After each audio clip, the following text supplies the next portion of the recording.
새가족 환영회가 있습니다. 영주지 편집위원회 회의가 있습니다.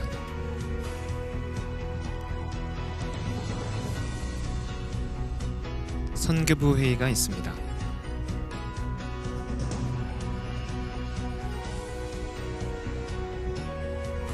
목장 모임이 있습니다.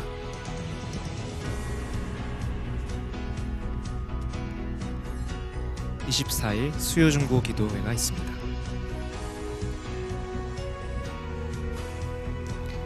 27일 토요일 권사의 수련회가 있습니다.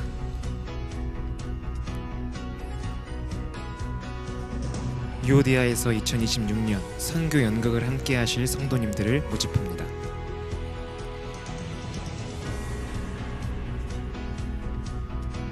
교회 현관 출입 지문 등록이 필요하신 분은 신청하시기 바랍니다.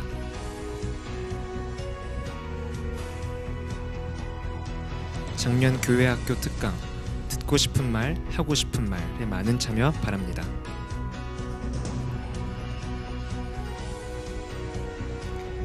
교회 사무관사를 모집합니다.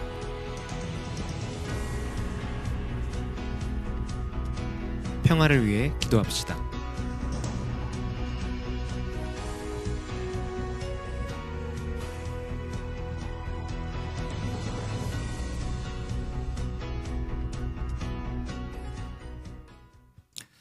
할렐루야.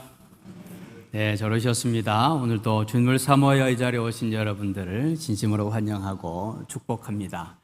하나님께서는 우리에게 두려움을 주시는 것이 아니라 우리에게 지혜와 절제하는 마음과 사랑의 마음을 주신다라고 약속을 하셨습니다. 오늘 예배를 통하여서 하나님께서 우리에게 세상을 이길 수 있는 용기도 주시고 또 많은 사람들을 사랑할 수 있는 사랑의 마음도 주시고 또 그 사랑으로 절제할 수 있는 마음도 주셔서 오늘 이 예배가 주님 안에서 복되고 귀한 예배, 은혜가 넘치는 예배가 될 수 있기를 주님의 이름으로 축원합니다. 예, 우리 서로 인사하겠습니다. 하나님께서 여러분과 함께 하시기를 원합니다. 하나님께서 당신에게 복 주시기를 원합니다. 아멘. 이제 다 함께 일어나셔서 사랑하는 주님 앞에 사도신경으로 우리의 신앙을 함께 고백하겠습니다.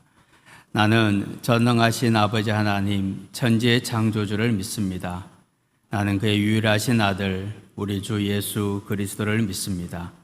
그는 성령으로 잉태되어 동정녀 마리아에게서 나시고 본디오 빌라도에게 고난을 받아 십자가에 못 박혀 죽으시고 장사된 지 사흘 만에 죽은 자 가운데서 다시 살아나셨으며 하늘에 오르시어 전능하신 아버지 하나님 우편에 앉아 계시다가 거기로부터 살아있는 자와 죽은 자를 심판하러 오십니다.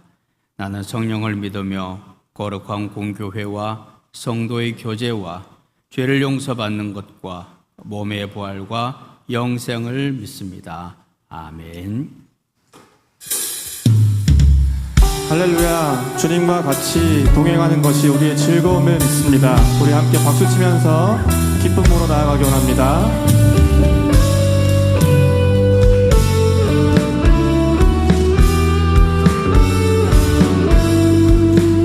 주와 같이 길 가는 것, 주와 같이 길 가는 것 즐거운 일 아닌가. 우리 주님 걸어가신 발자취 한 번 더 고백합시다. 주와 같이 길 가는 것 즐거운 일 아닌가. 우리 주님 걸어가신 발자취를 한 걸음 한 걸음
예수와 함께 날마다 날마다 우리 걸어가리.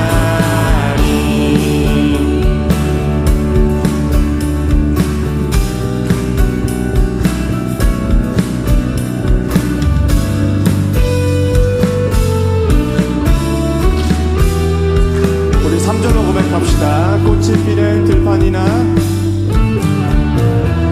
꽃이 피는 들판이나 험한 골짜기라도 주가 인도하는 대로. 이번엔 4절로 고백합시다. 옛 선지자 에녹같이 옛 선지자 우리들도 천국에 우리들 들려 올라갈 때까지 주와 같이 걷겠네. 주와 같이 아멘. 한 걸음 한 걸음 한 걸음 주 예수와 함께 날마다 날마다 우리 걸어가. 한 번 더 한 걸음 한 걸음 한 걸음 주 예수와 함께 아멘. 날마다 날마다 우리 이번에 우리 목소리로 한 걸음 한 걸음 주 예수와 함께 날마다 날마다 우리 걸어. 한 번 더 한 걸음 한 걸음 한 걸음 주 예수와 함께 날마다 날마다 우리 걸어. 우리 걸어가리 우리 걸어 우리 걸어가리 우리 걸어가리. 할렐루야. 나의 한 걸음 한 걸음에 동행하시는 주님께 감사와 영광의 박수 올려드립니다.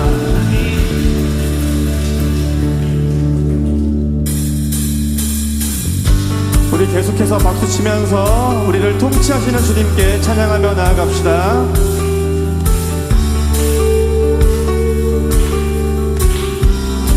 온 세상 창조주 온 세상 창조주 온 세상 구원자 모든 것 이기신 능력의 하나님. 할렐루야.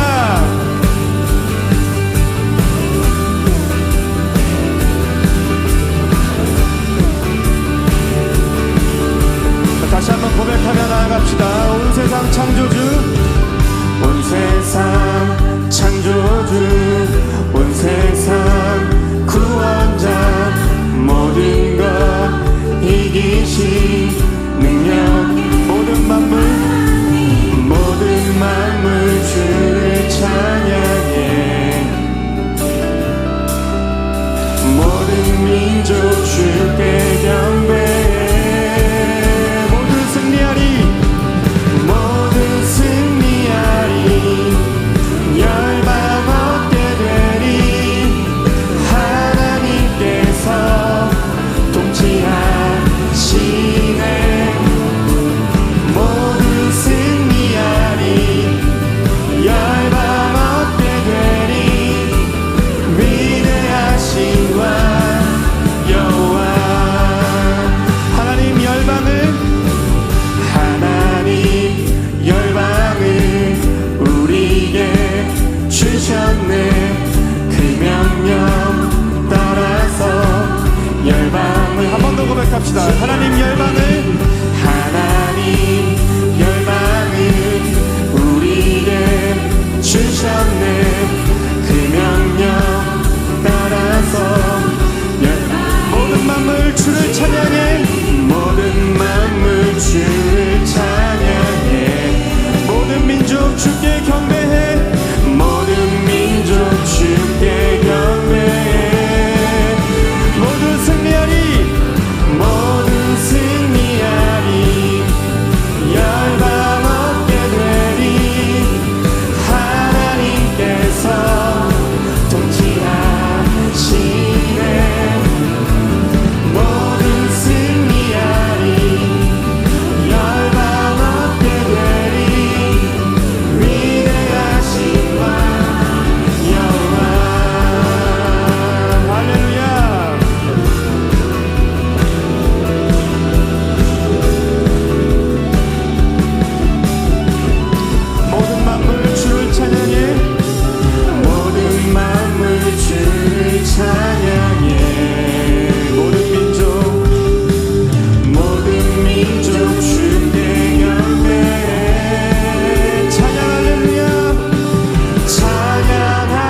일기 모두 끝나면 주 앞에 나와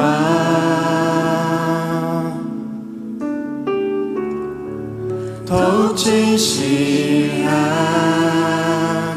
예배 드리는 주님을 향한 노래 이상의 노래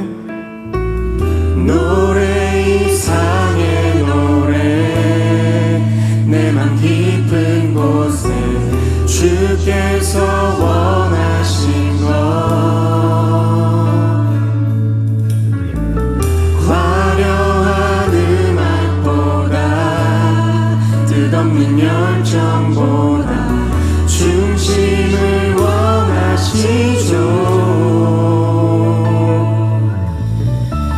주님께 드릴 마음의 예배 주님을 위한 주님을 향한 노래 중심 있는 예배 내려놓고 이제 나 돌아와 주님만 예배해요.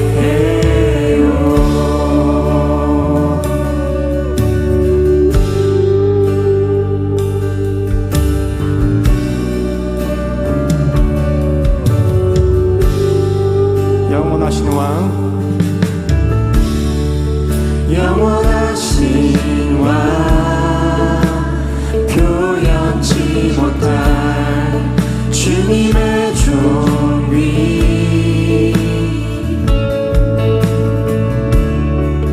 가난할 때도 연약할 때도 주의 모든 것 노래 이상의 노래 이상의 노래 내 맘 깊은 곳에 주께서 원하신 것 화려한 음악보다 뜻없는 열정보다 중심을 원하시죠. 주님께 마음의 예배 주님께 드릴 마음의 예배 주님을 위한 주님을 향한 노래 중심 있는 예배 내려놓고 이제 나 돌아와 주님만 주님께 드릴 마음의 예배 주님께 드릴 마음의 예배 주님을 위한 주님을 향한 노래 중심 있는 예배 내려놓고 이제 나 돌아와 주님만 예배해요.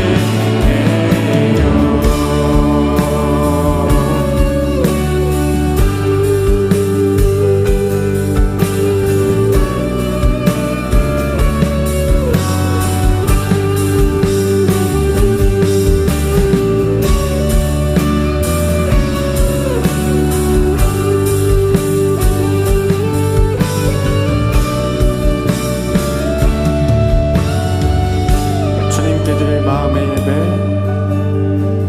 주님께 드릴 마음의 예배 주님을 위한 주님을 향한 노래 중심 있는 예배 내려놓고 이제 나 돌아와 주님만 예배해요.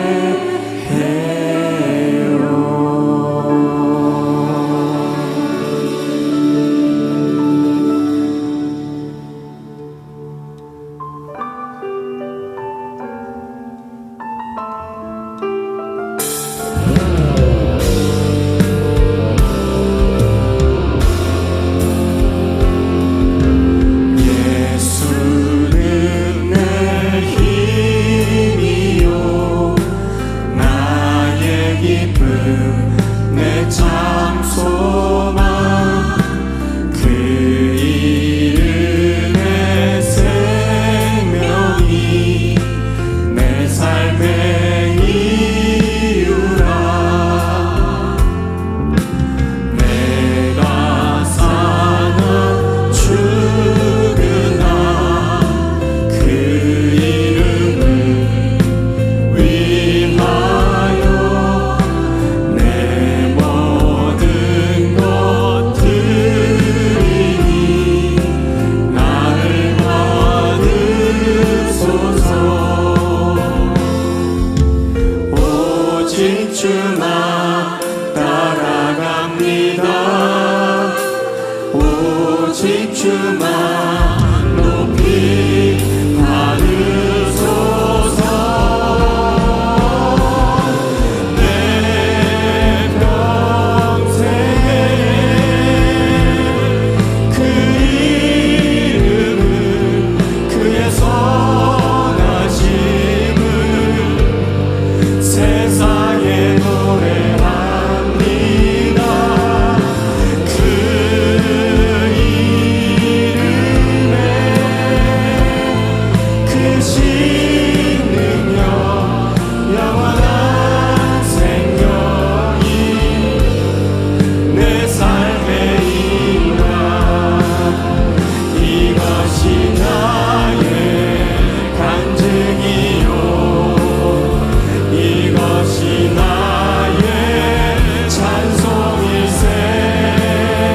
나 사는 동안 끊임없이 구주를 찬송하리로다.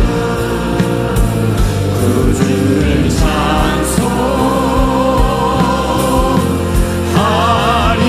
찬송하리로다. 아멘. 하나님께 큰 영광과 박수를 드리겠습니다. 할렐루야. 아멘.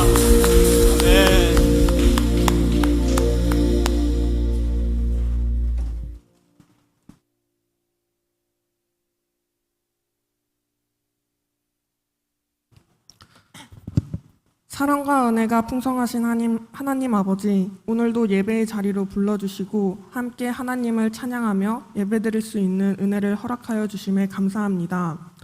우리를 창조하시고 지금까지 변함없는 사랑으로 인도해 주시는 하나님을 찬양합니다. 부족한 우리를 포기하지 않으시고 늘 함께하여 주시며 크신 은혜와 사랑으로 돌보아 주심에 감사드립니다. 하나님의 은혜와 사랑으로 가족, 친구, 이웃들에게도 사랑을 나누고 감사함을 아는 자녀로 자라게 해주심에 감사드립니다. 어느덧 2026년의 한 해도 절반이 지나갔습니다. 반년이라는 길고도 짧은 시간 동안 우리 가정과 교회, 학교와 일터를 지켜주시고 필요한 것들을 채워주심에 감사합니다. 기쁜 순간에는 함께 기뻐해 주시고 어려운 순간에는 견딜 힘과 용기를 주시며 이 자리까지 인도하여 주신 은혜에 감사드립니다. 오늘 드리는 예배와 기도를 기쁘게 받아주시고 말씀을 통해 우리 모두가 하나님의 사랑과 은혜를 더욱 깊이 경험할 수 있기를 기도합니다. 사랑의 하나님 아버지, 이번 한 주도 주님의 은혜 가운데 건강히 지내게 하시고 삶의 자리마다 함께 하시며 저희를 지켜주심에 감사드립니다.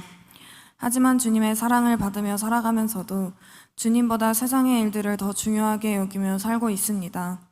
일상 속에서 주님을 잊고 욕심을 앞세웠던 모습을 회개합니다. 저희의 부족함을 용서하여 주시고 언제나 주님을 먼저 바라보며 살아갈 수 있도록 인도하여 주세요. 하나님, 세상을 위해 기도합니다. 요즘 서로를 배려하기보다 자신의 이익만을 생각하고 분노와 갈등으로 인해 상처받는 일들이 많아지고 있습니다. 서로를 이해하고 존중하며 사랑과 배려를 실천할 수 있도록 도와주세요. 또한 어려움과 아픔 가운데 있는 이들에게 위로와 평안을 허락하여 주세요. 장마가 시작되면서 많은 지역이 피해를 걱정하고 있습니다. 피해를 입은 이들을 위로하여 주시고 더 큰 피해가 발생하지 않도록 지켜주세요. 필요한 것에는 충분한 비를 주시고 위험한 재난과 사고로부터 보호하여 주세요. 마지막으로 영주교회를 위해 기도합니다. 영주교회가 하나님의 사랑을 실천하는 공동체가 되게 하시고 교회의 모든 예배와 사역 가운데 함께하여 주세요. 말씀을 전하시는 목사님에게 성령의 충만함을 더하여 주시고 예배를 통해 주님의 사랑과 은혜를 깊이 경험하는 귀한 시간이 되게 인도하여 주세요. 또한 시온 찬양대와 굿시드 찬양팀, 예배위원을 비롯하여 보이지 않는 곳에서 섬기고 봉사하는 모든 솔깃들을 기억하여 주시고 은혜와 축복을 더하여 주세요. 이 모든 말씀 우리를 사랑하시는 주 예수 그리스도의 이름으로 기도합니다. 아멘.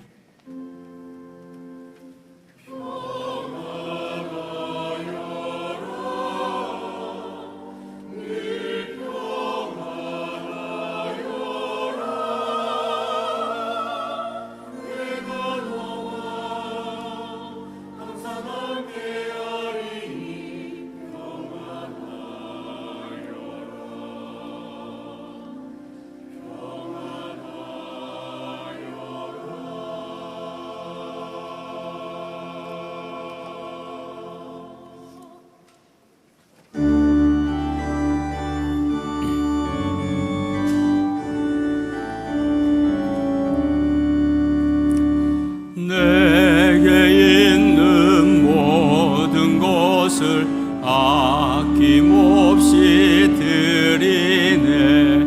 사랑하고 의지하며 주만 따라 살리라.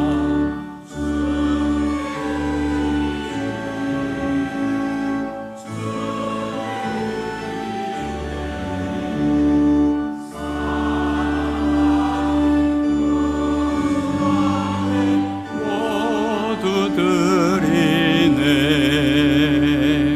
아멘.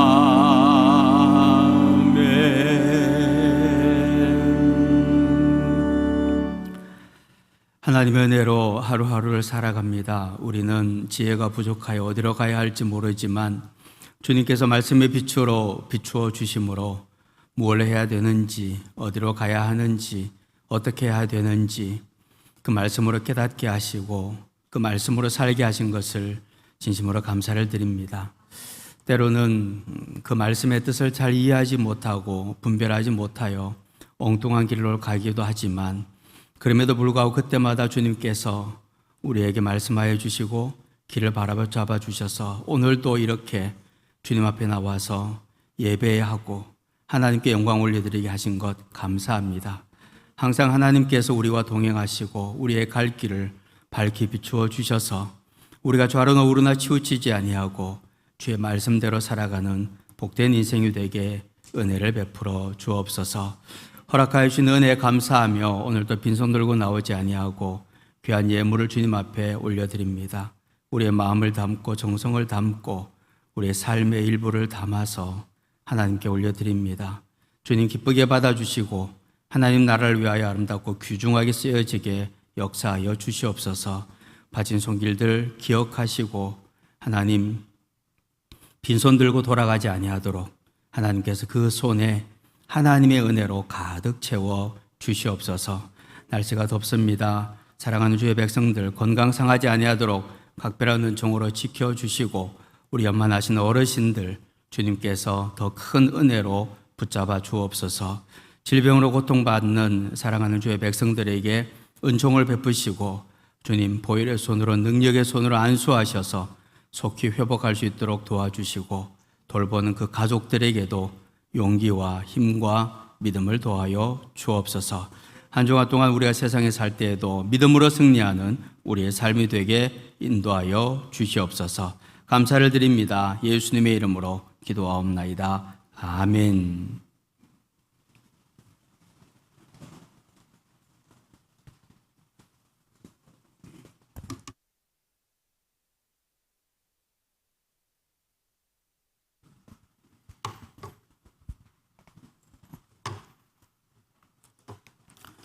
오늘 하나님께서 우리에게 주신 말씀은 사무엘상 16장 1절에서 13절의 말씀입니다.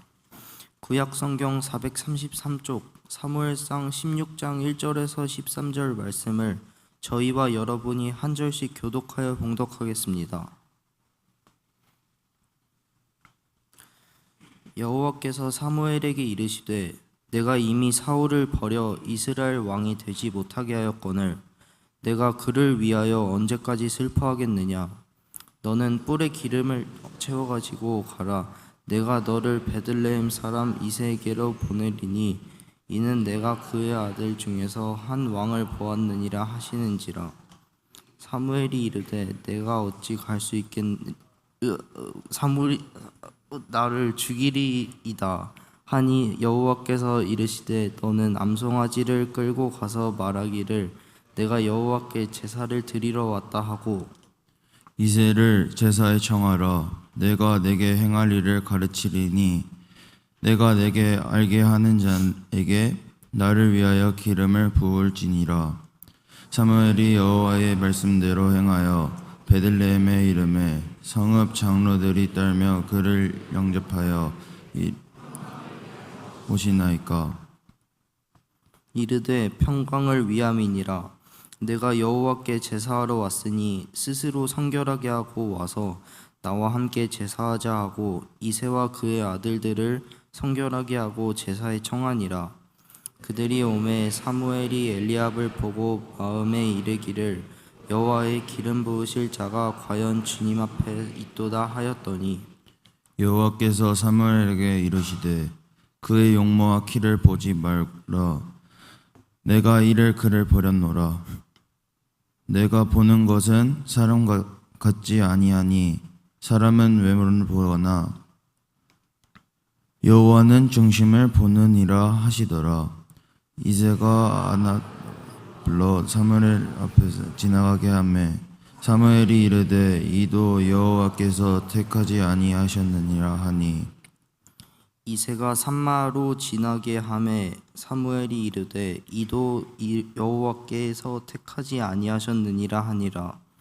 이새가 그의 아들 7을 다 사무엘 앞으로 지나가게 하나 사무엘이 이새에게 이르되 여호와께서 이들을 택하지 아니하셨느니라 하고 또 사무엘이 이새에게 이르되 내 아들들이 다 여기 있느냐. 이새가 이르되 아직 막내가 남았는데 그는 양을 지키나이다.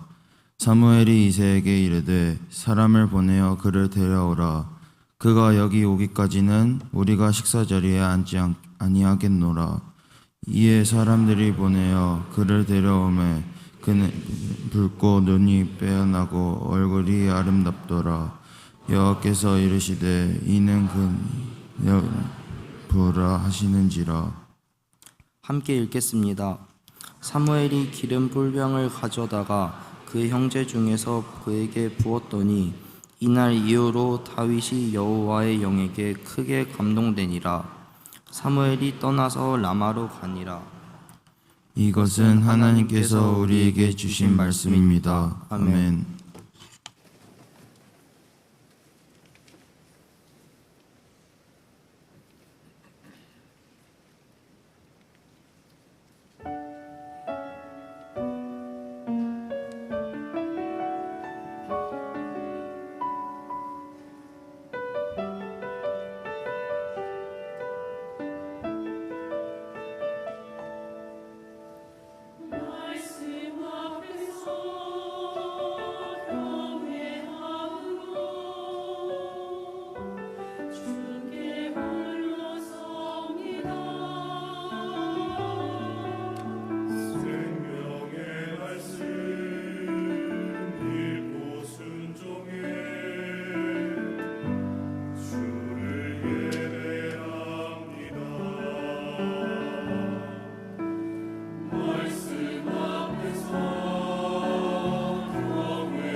진리의 말씀이신 하나님의 말씀을 사랑하고 또 그 말씀을 두려워하고 그래서 그 말씀에 운명을 걸고 그 말씀대로 살아가는 자, 정말 이 시대에 우리 하나님께서 찾으시는 바로 그 사람일 겁니다.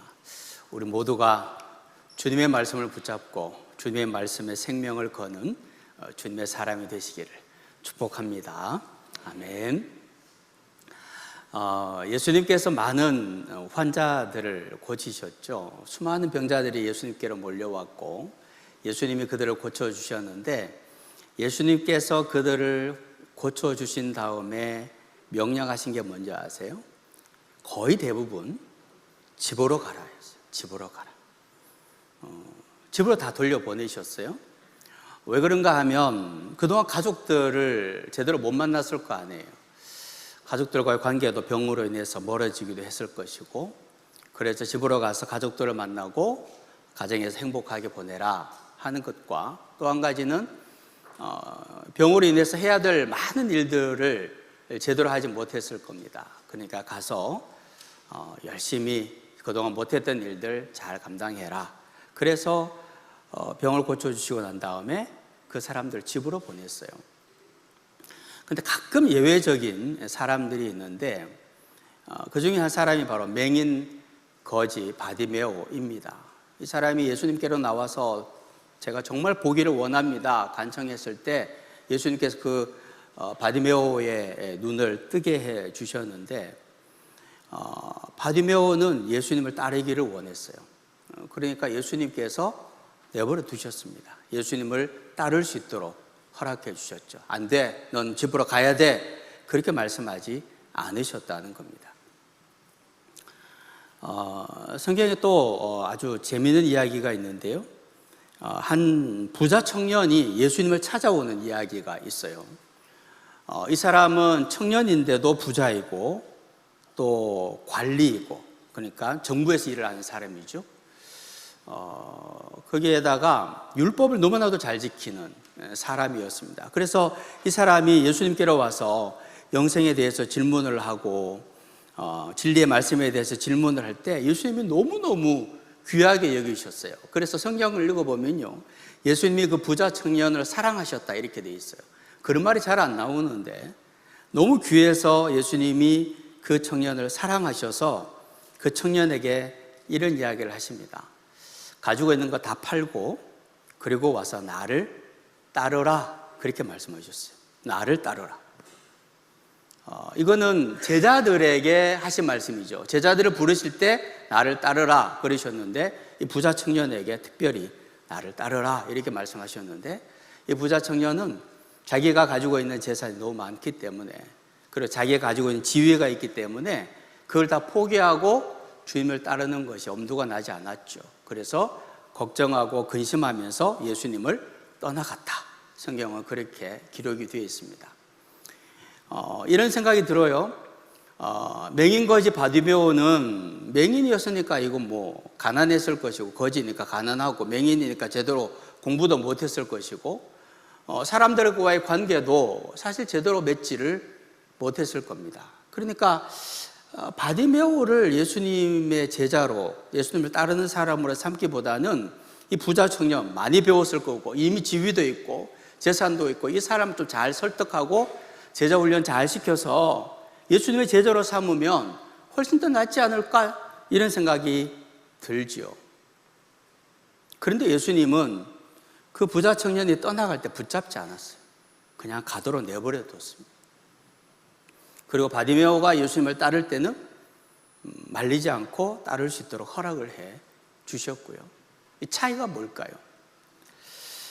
여러분, 바디메오의 마음에는요, 예수님이 있었어요. 바디메오가 예수님 제가 보기를 원합니다, 그 말은 물론 내가 이 맹인인데 눈을 뜨고 세상을 밝게 보기를 원합니다, 그런 뜻도 있지만, 내가 예수님 얼굴 좀 보고 싶습니다, 내가 예수님을 알기 원합니다, 그 뜻이 가득 들어가 있습니다. 예수님 그걸 아셨어요. 그래서 이 바디메오가 예수님을 따를 수 있도록 허락을 해 주시는 거죠. 예수님은 부자 청년이라고 할지라도 그 마음속에 예수님이 없는 것을 분명히 보셨기 때문에 그가 예수님을 떠나갈 때 그냥 떠나가도록 내버려 두셨다는 겁니다. 중심을 보시는 예수님이라고 할 수 있죠. 사울 왕이 이스라엘의 초대 왕으로 등극을 했지만 여러 번 불순종을 하게 되고 그것으로 인해서 하나님께서 굉장히 괴로워하시죠. 그리고 심지어 사울을 왕으로 삼으신 것을 후회하기도 하셨습니다. 그래서 하나님께서 사무엘을 통해서 새로운 왕을 세워야겠다 계획을 하시고 사무엘에게 이렇게 명령을 하세요. 1절 말씀, 너는 뿔에 기름을 채워 가지고 가라. 내가 너를 베들레헴 사람 이새에게로 보내리니 이는 내가 그의 아들 중에서 한 왕을 보았느니라. 이렇게 말씀을 하셨어요. 한 왕을 보았다. 다시 말하면 내가 미리 보아둔 사람이 있어. 내가 점찍어 놓은 사람이 있어. 그 사람에게 너 찾아가서 그 사람에게 기름 붓고 그 사람을 왕으로 세워라. 이렇게 말씀을 하시는 겁니다. 베들레헴 사람 이새, 그 당시에는요, 베들레헴은 오늘날 우리는 베들레헴을 다 알잖아요. 예수님이 태어나신 곳이기 때문에. 근데 그 당시에는 베들레헴이라는 도시는 잘 알려지지 않은 시골의 아주 조그마한 도시였습니다.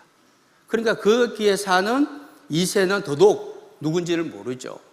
그러니까 이새의 아들 중에 내가 정한 사람이 있어, 내가 다 보아놓은 사람이 있다 라고 말씀하셨을 때 누군지는 모르는 거예요. 가봐야 아는 거죠. 그리고 이제 사무엘이 가서 이새에게 설명을 하고 아들들을 다 모으게 됩니다. 이새의 아들 7명이 나왔어요. 7명이 사무엘 앞에 쭉 서 있는 겁니다. 그런데 사무엘이 한 사람 한 사람을 보는데 장남인 엘리압을 보니까 이 사람 너무 괜찮은 거예요. 보니까 이건 뭐 굉장히 외모적으로도 멋있고 리더십도 있어 보이고 강해 보이고, 이 사람이면 얼마든지 사울을 이어서 왕이 될 수 있겠다, 그런 생각을 한 겁니다. 그런데 그때 하나님께서 이런 말씀을 하세요. 6절, 7절. 그들이 오매 사무엘이 엘리압을 보고 마음에 이르기를 여호와의 기름 부으실 자가 과연 주님 앞에 있도다 하였더니, 그 사무엘은 그렇게 생각을 한 거죠. 이 사람 엘리압이면 왕이 되겠다 했는데 7절, 여호와께서 사무엘에게 이르시되 그의 용모와 그의 키를 보지 말라. 내가 이미 그를 버렸노라. 내가 보는 것은 사람과 같지 아니하니 사람은 외모를 보거니와 나 여호와는 중심을 보느니라 하시더라. 아멘. 사람은 외모를 보지만 나는 중심을 본다. 키 큰 거, 잘생긴 거, 그런 거 보지 말라. 그렇게 말씀을 하셨어요. 그러니까 이 말씀은 이런 거죠. 사무엘이 사울을 왕으로 세웠잖아요.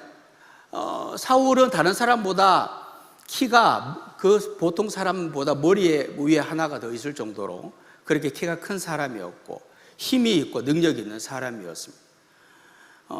사무엘은 그를 왕으로 세웠죠. 그런데 사무엘이 또다시 사울을 세웠던 것과 같은 실수를 반복하려고 하는 거죠. 겉모습을 보고 이 사람이면 괜찮겠다, 그렇게 생각을 했다는 겁니다. 그러니까 하나님께서 너 정신 차려, 너 또 외모를 보냐? 그렇게 실수했으면 됐지 또다시 실수하려고 겉모습을 보지 말고 나처럼 내면을 봐. 나는 중심을 본다 라고 하나님께서 말씀을 하신 거죠. 중심을 본다고 하셨는데 이 중심이라는 말의 뜻은요, 심장이라는 뜻이에요. 원래는 심장이라는 뜻이지만 그의 속 사람을 본다, 그의 인격을 본다, 그런 의미죠. 그가 가장 소중하게 여기는 것이 무엇인지, 그가 어떤 가치관을 가지고 있는지, 그 마음속에 하나님을 향한 열정이 있는지, 이런 거를 본다라고 말씀을 하신 겁니다. 사무엘이 보았을 때 엘리압이 가장 괜찮다고 생각을 했는데, 그런데 나중에 보면요, 엘리압의 성격이 성경에 기록이 되어 있어요.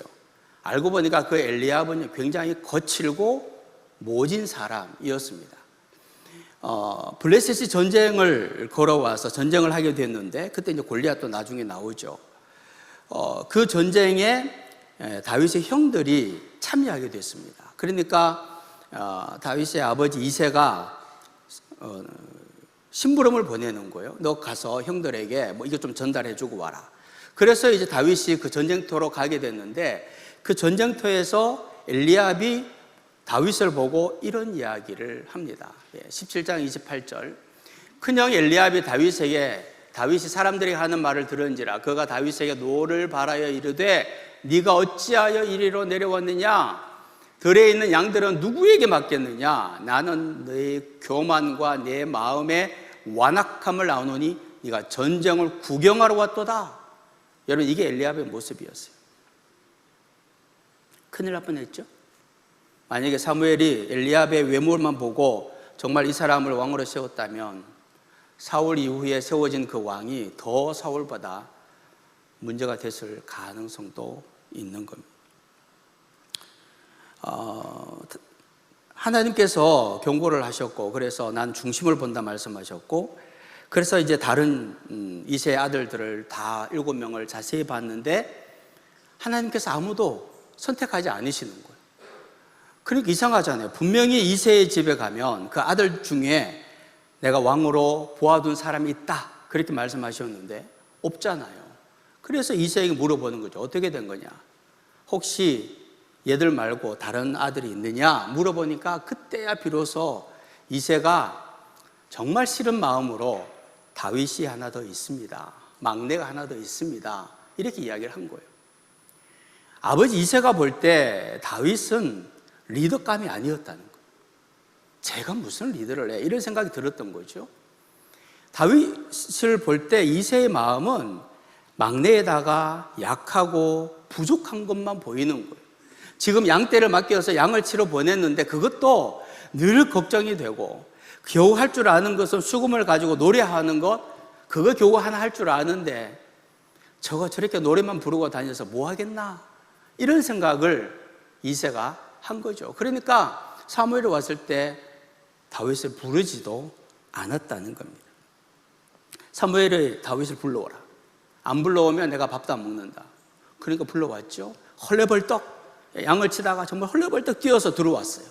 그런데 여러분, 다윗이 헐레벌떡 뛰어서 이세의 집으로 딱 들어와서 사무엘 앞에 딱 서는 그 순간을 성경은 너무나도 아름답게 표현을 하고 있어요. 12절 말씀이요.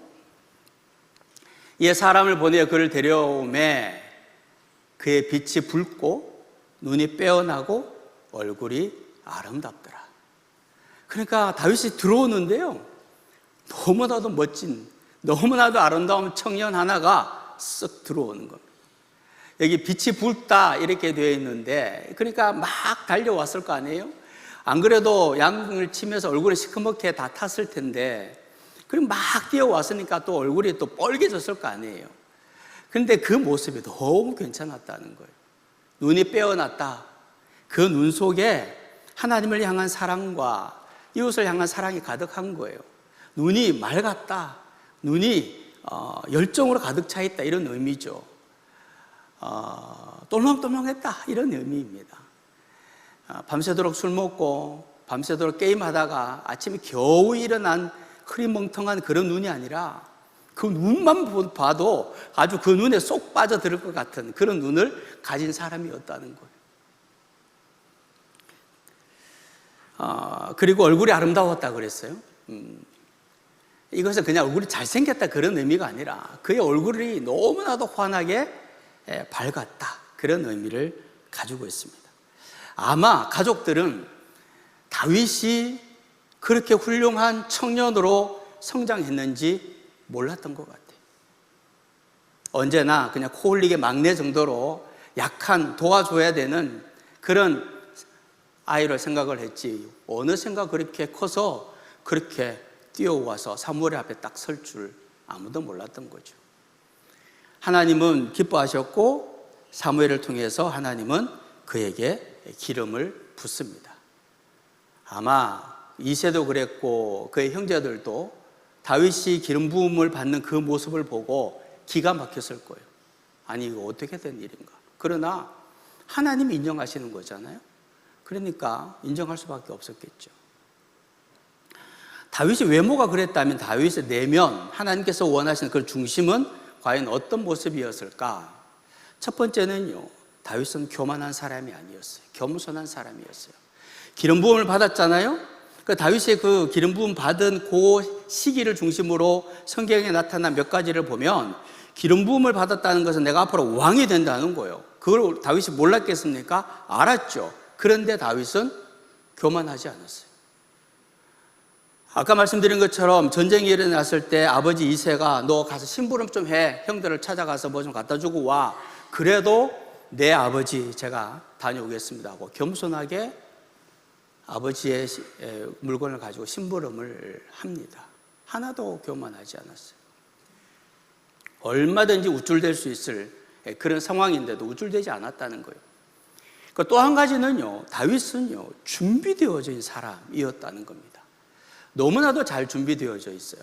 나중에 이제 골리앗과 싸우기 위해서 사울 왕 앞에 가서 자기를 소개하는 장면이 나오거든요. 근데 뭐라고 소개하냐면, 제가 양떼를 치다가 양을 잡아먹으러 오는 사자, 곰하고 싸워서 이겼습니다. 이렇게 말을 해요. 여러분, 사자랑 곰이랑 싸워보셨어요? 만약에 사자랑 곰이 오면 그 도망가야지. 어떻게 싸워요? 만약에 싸운다고 하더라도 이길 수 있겠습니까? 못 이기죠. 그런데 다윗은 이미 사자와 곰과 싸울 수 있는 용기도 있었고요, 그 짐승들과 싸워서 이길 수 있는 힘도 있었고 지혜도 소유한 사람으로 성장해 있었다는 거예요.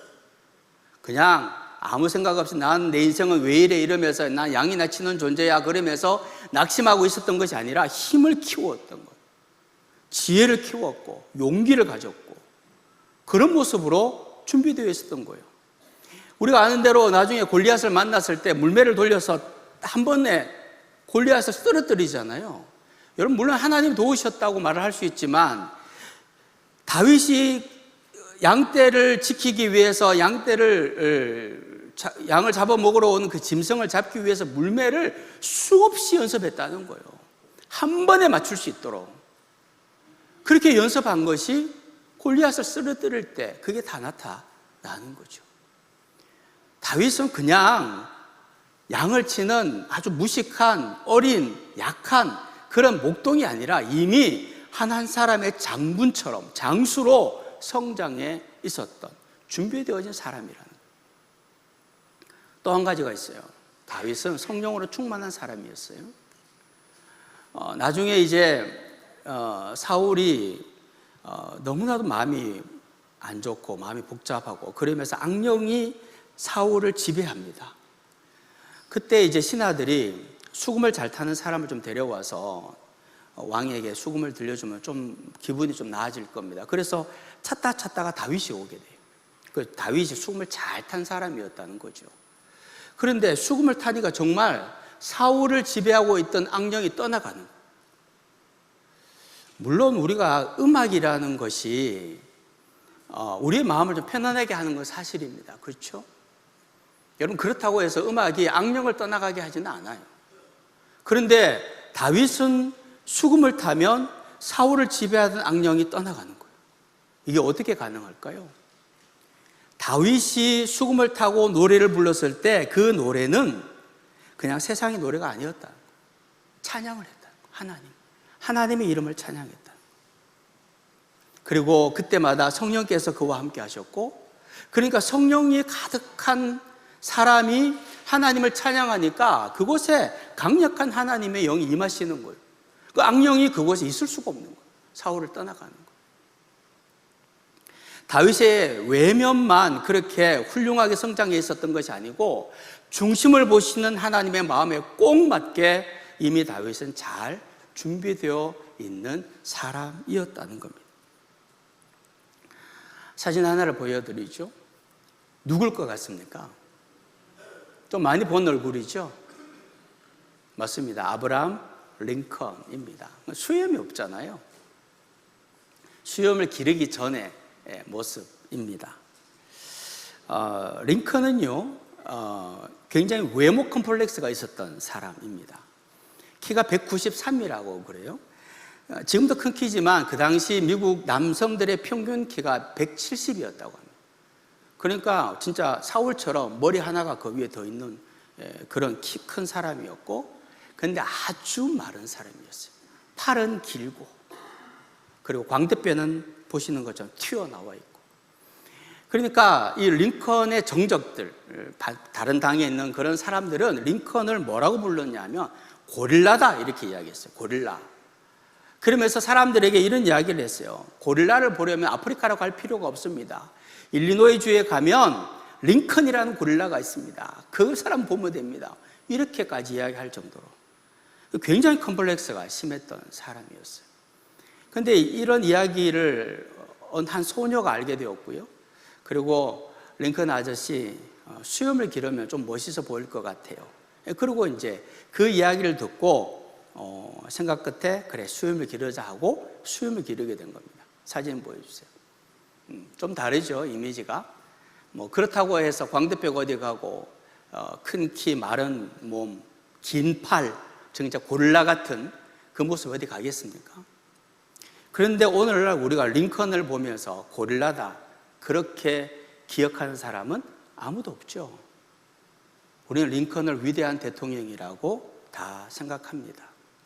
미국에도 한국에도 이 링컨과 같은 지도자가 많이 나오기를 바라는 우리의 마음이 있죠. 왜 그렇습니까?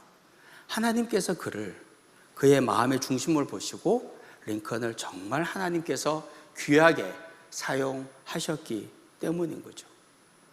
겉모습이 중요한 게 아니고 키가 크든 저처럼 키가 작든 아무 상관없다는 거예요. 아무 상관없어요. 최근에 좀 우리의 마음을 좀 힘들게 한 일이 있었습니다. 그게 뭔가 하면 삼성과 하이닉스 직원들이 성과급을 어마어마하게 받았다는 거예요. 그 이야기를 들으시고 아유 참 그래도 그 사람들 수고 많이 했으니까 받아야지라고 박수치며 응원하신 분 혹시 계신가요? 아마 거의 없으실 것 같아요. 그렇죠? 속상하셨죠. 질투나고 그렇죠? 그러셨을 겁니다. 근데 저는 사건을 이렇게 보면서 저도 약간 질투나더라고요. 어떤 생각이 들었는가 하면 이게 우리의 속마음이다. 하나님께서 우리 대한민국 사람들의 속마음을 확 드러나게 하시는 거예요. 너희들 속에 이런 게 있어. 칭찬하고 축복해 주지 못하고 시기하고 질투하는 마음으로 우리가 가득했던 거예요. 그 공장들이 있는 도시의 집값이 엄청 뛰었다고 하죠. 그걸 이용해서 집값을 올리는 사람들의 심리. 우리 속에 뭐가 있나? 하나님은 분명히 중심을 보신다고 하셨는데 정말 중심을 보실 때 우리의 중심이 다윗처럼 준비되어진 하나님의 사람으로 내가 보아둔 사람이 있어. 사무엘, 내가 보아둔 사람이 있거든.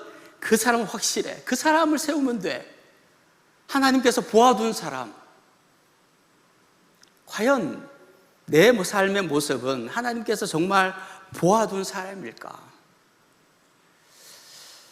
성경은 우리의 마음을 밭으로 표현을 많이 합니다. 그래서 씨 뿌리는 비유가 바로 그 비유죠.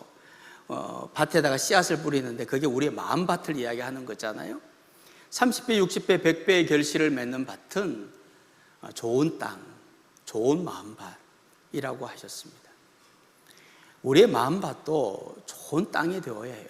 그래야 하나님께서 귀하게 보시고 말씀의 씨앗이 뿌려질 때 열매를 맺게 되고 하나님께서 내가 미리 보아둔 사람이야. 내가 내 마음에 꼭 맞는 한 사람이 있어. 하나님께서 추천하시는 그런 사람이 되는 거죠. 호세아 10장 12절 말씀을 우리 이 말씀 같이 한번 읽어봅시다. 너희가 자기를 위하여 공의를 심고 인애를 거두라. 너희 묵은 땅을 기경하라. 지금이 곧 여호와를 찾을 때니 마침내 여호와께서 오사 공의를 비처럼 너희에게 내리시리라. 아멘. 여기 보면 자기를 위하여 공의를 심고 인애를 거두라. 공의는 우리가 알죠? 정의 같은 거고, 인애는 하나님의 사랑을 이야기하는 거예요. 하나님의 정의와 하나님의 사랑을 심고 거두라, 그렇게 말씀하셨어요. 그런데 잘 못 거두면 너희가 너희 삶을, 너희의 묵은 땅을, 너희의 묵은 마음을 기경해야 된다. 갈아엎어야 된다. 갈아엎어야 된다. 여러분, 밭을 아무것도 하지 않고 가만히 내버려 두잖아요. 어떤 일이 벌어지는지 아세요? 좋은 땅이 될까요? 아니요, 좋은 땅 안 됩니다. 가만히 내버려 두면요, 잡초만 무성해지고요, 땅이 딱딱하게 굳어져서 잡초 이외에는 아무것도 못 삽니다. 갈아엎어야 돼요. 그래서 농부들이 해마다 땅을 갈아엎죠. 그걸 기경한다는 거, 말을 하는 거예요. 여러분, 우리의 마음밭에 하나님께서 우리의 마음을 보셨을 때, 우리의 중심을 보셨을 때, 야, 내가 추천할 만한 사람이야, 내가 보아둔 사람이 있어, 그러면서 하나님께서 자랑할 수 있는 그런 마음이 아니고, 아무리 복음의 씨앗을 뿌려도 이렇게 오늘처럼 말씀의 씨앗들이 가슴마다 뿌려지고 또 뿌려지고 주일마다 뿌려져도 하나도 열매를 맺지 못하면 내가 지금 내 마음에 밭은 내 땅은요, 묵은 땅이에요. 열매 맺지 못하는 땅인 거예요. 하나님께서 기뻐하시는 땅이 아니고 하나님께서 추천할 만한 사람이 아닌 거죠. 그렇죠? 그때 어떻게 하라고요? 기경하라고 그랬어요. 기경하라. 땅을 갈아엎어야 돼요. 갈아엎어야 돼요. 어떻게 갈아엎을 수 있을까요? 갈아엎는 방법을 내가 알고 있을까요? 여러분도 너무 잘 알고 있어요. 말씀을 읽는 거예요. 기도하는 거예요. 큐티하는 거예요. 큐티 못하면 모닝 브레드라도 듣는 거예요. 여러분, 지금 우리 모닝 브레드를 원래는 이제 코로나 때 우리 함께 모이지 못해서 시작을 했던 프로그램이지만 그때는 한 200명 넘게 그렇게 보셨어요. 지금은 겨우 100명을 간신히 넘습니다. 안타깝죠. 그만큼 말씀에서 멀어졌다는 이야기죠. 우리의 묵은 땅을 기경해야 우리의 마음이 주님 보시기에 내가 중심을 본다라고 말씀하신 하나님 보시기에 좋은 사람이라는 거예요. 다윗은 준비되어 있었던 사람입니다. 중심을 보시는 하나님 마음에 꼭 맞는 사람이었어요. 오늘날 하나님은 누구를 찾으시나? 아까 우리 시온 찬양대가 찬양을 했지만 한 사람을 찾으시는데 그 누구를 찾으시나? 하나님의 말씀을 두려워하고 그 말씀에 생명을 거는 사람, 그런 사람을 하나님 찾으시는 거죠. 내 외모, 내 스펙 이런 거에 마음을 두고 그것 때문에 속상해하고 그것을 더 하나라도 더 만들기 위해서 안절부절하는 사람이 아니라 정말 하나님 앞에서 내 중심이 올바로 세워져서 하나님의 말씀을 따라서 생명을 걸고 나아가는 그런 사람을 하나님께서 귀하게 여기시고 이 시대에, 이 나라와 민족에 사용하실 겁니다. 우리 모두가 중심을 보시는 하나님의 마음에 꼭 맞는 사람, 사무엘, 내가 한 사람 봐뒀거든? 그 사람을 찾아가면 돼.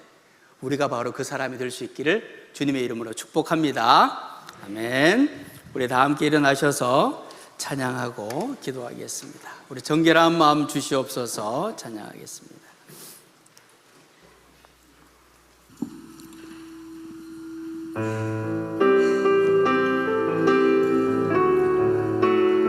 네, 좀 빠르게 찬양합시다.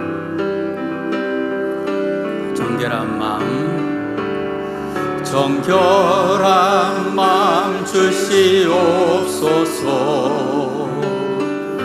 오 주님, 정직한 영을 새롭게 하소서. 정결한 마음 주시옵소서. 정결한 마음 주시옵소서.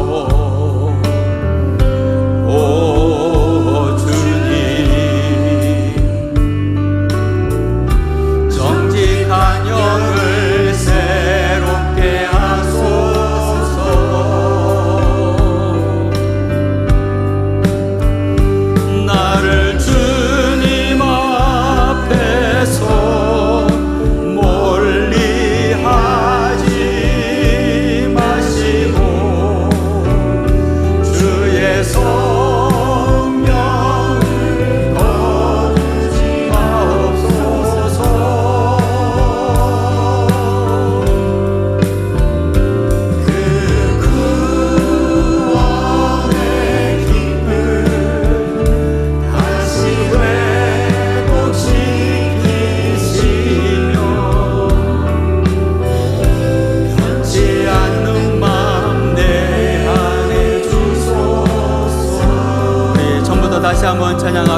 마음 주시옵소서.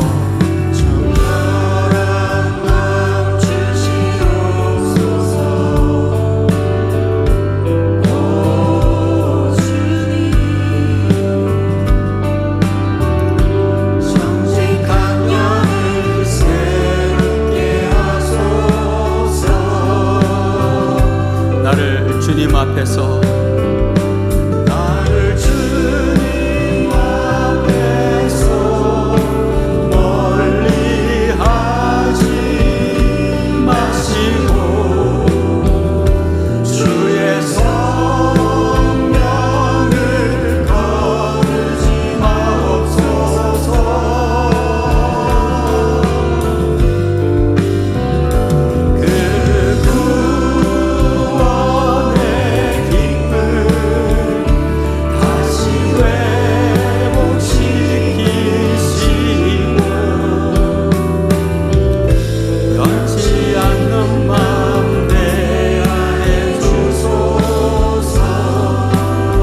않는 마음 내 안에 주소서.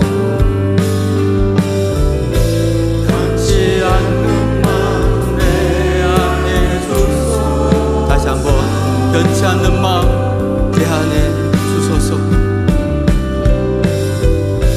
변치 않는 마음 내 안에 주소서.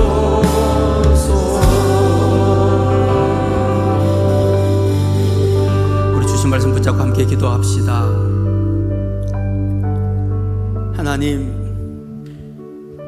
중심을 보시는 하나님 앞에 사실 숨겨질 것이 아무것도 없는데 주님 나를 불쌍히 여기시고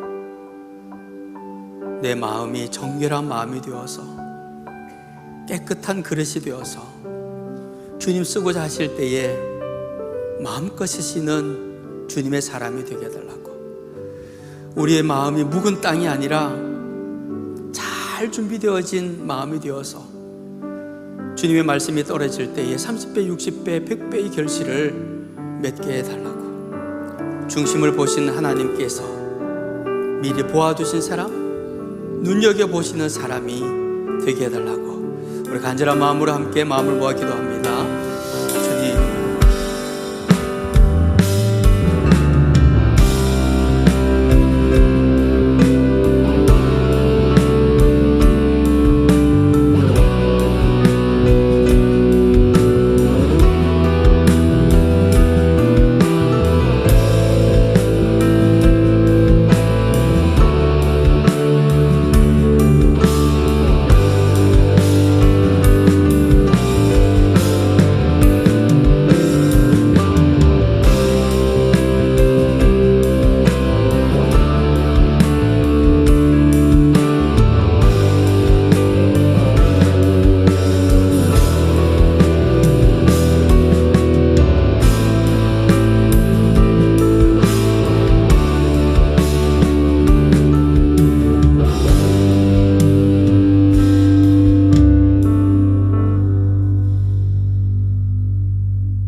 하나님께서 자랑하시는 사람이 되어서 하나님 앞에 귀하게 쓰임받는 하나님의 일꾼 꼭 되어져서 하나님께 영광, 또 이 나라와 이 민족에 꼭 필요한 사람, 그리고 우리의 삶을 통하여서 우리 자신을 온전히 완성시켜 나가는 주님의 사람들이 다 되게 역사하여 주시옵소서. 이제는 우리 주 예수 그리스도의 무한하신 은혜와 우리 하나님 아버지의 그 극진하신 사랑하심과 성령님의 감화 감동 충만 교통하심이 우리의 마음밭을 잘 가꾸어 중심을 보시는 하나님의 마음에 꼭 맞는 사람이 되어서 하나님 앞에 귀하게 쓰임받게 될 사랑하는 주의 백성들은 머리 위에, 그 가정 위에, 일하는 일터 위에, 모든 학업 위에 우리 사랑하는 영주 교회 위에 이 나라 인민족과 열방 가운데 영원토록 함께 없시기를 간절히 축원하옵나이다. 아멘.